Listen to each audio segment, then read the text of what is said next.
One of the things that I don't like about the manifestation process is that it seems not to be made of rugged stuff. Like, in other words, if you're not continually on all the time, it seems to somehow hamper or dampen the process and hinder it, which I'm not down with because it should be, and then, like anything else, it should be that you already sent it and it's all on the universe. But for some reason, you know, when you like fall into like a low or you doubt or whatever, it seems to like slow things down. And I don't understand that part of it because you've already done your end of the work and you've sent the request out. So it should come back in the form of whatever. But evidently, it isn't a 50-50 where it's 50% you, 50% the universe. It's 100% you.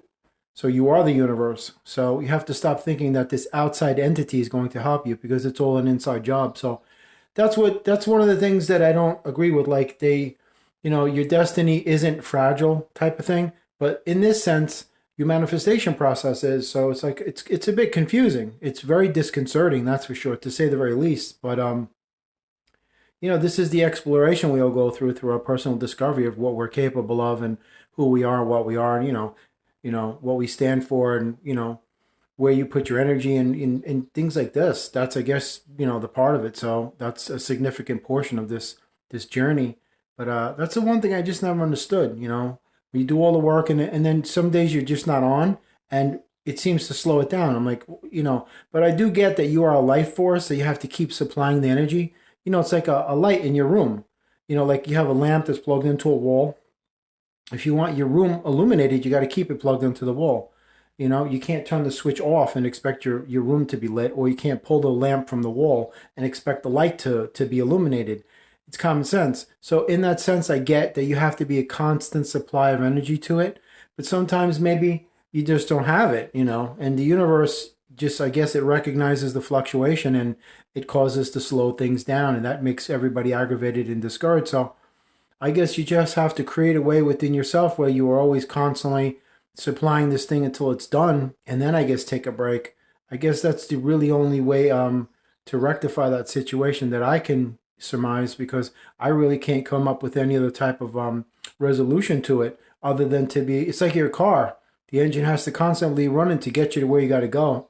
The engine just can't conk out and you're cruising in idle, and then it'll kick on again like 15 miles down the road. I mean, it's clearly evident. So you have to be a constant fuel source with your high vibration and a power supply with your energies and your intentions, and you already know that you have it and all that stuff. So yeah, I mean, listen, it's a very discouraging process. It takes time to learn it. What I've understood about the universe is that the less that you give it your attention and everything, and that you just go on with your life, the faster you'll get these things. That's why these people who don't really care about anything, they get everything handed to them. It's like the more you don't care, the more you receive. I mean, look at these rock stars, man.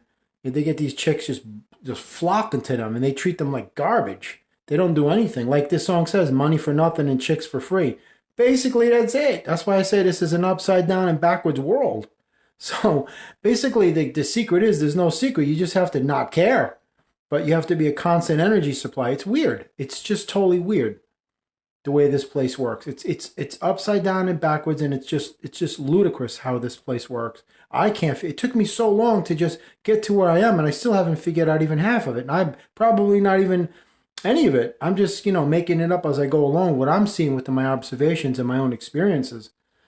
But yeah, it could be really frustrating. You put your everything into it, and you have a fluctuation one day that can cause a whole ripple and a shockwave effect in the entire manifestation process. That isn't fair. It should just be, look, I did my work and just let's get it done. Like when you place your delivery online, you make your payment. Now it's up to them to come through. But evidently it's not that way because it's always 100%. It isn't like one faction and another. It's just one, and you are the one. So I guess in that sense, that's the reason why there's a slowdown in your manifestations, because somewhere you're not believing in it, you're not supplying it the energy, you're not being consistent. It's a myriad of reasons why. But it all boils down to you becoming discouraged and disgusted and wanting to just pull out of the whole thing. I've been there myself one too many times. I have those days still to this day. Sometimes, like, with the way the world is and everything, just upside down lunacy, that you get these criminals being rewarded and good people being punished. It's insane. It's absolutely insane, but you can't make sense out of insanity. And you most certainly cannot, create any type of calm from chaos. Don't even try. Only thing you could do is learn from these things, that this is what they refer is what the celestials told me is they are the elements of unpredictability. When you plant the seed, you don't know which direction those leaves or the branches are going to grow. I guess that's the excitement of not knowing. So why should this be any different? Although I wish it was, it doesn't seem to be that way.